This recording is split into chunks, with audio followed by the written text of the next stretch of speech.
شعر شاگردانه‌ای که سال قبل نوشته بودم با نام زهی مادر برای روزی نیک و روزی خاطرمانشان که 8 مارس است اینجا قرائت میکنم. زهی مادر، زهی مادر، زهی ای داستانم، زهی ای پرتو چون پرفشانم، سراپا عشق تو مهر است مادر، زهی ای قوتی این جسم و جانم.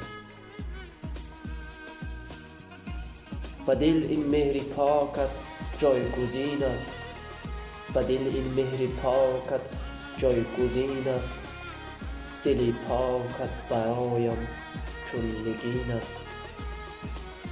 صدای فارمت سازشگری عقل، سرودی الله صوت مهین است.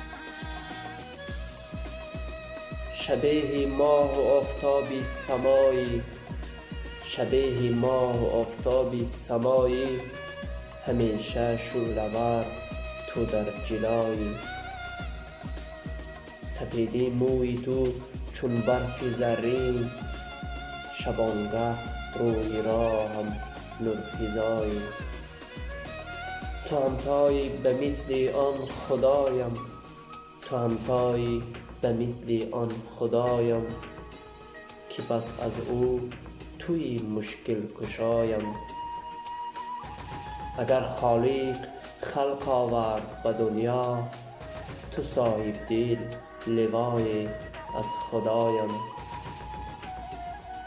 به عیدت مهر مفتون میکنم من، دیاری غنچه گلگون میکنم من. سعادت ثروت و مهر و محبت به درگاهت چو افزون میکنم من. سعادت ثروت و مهر و هم محبت به درگاهت چو افزون میکنم من.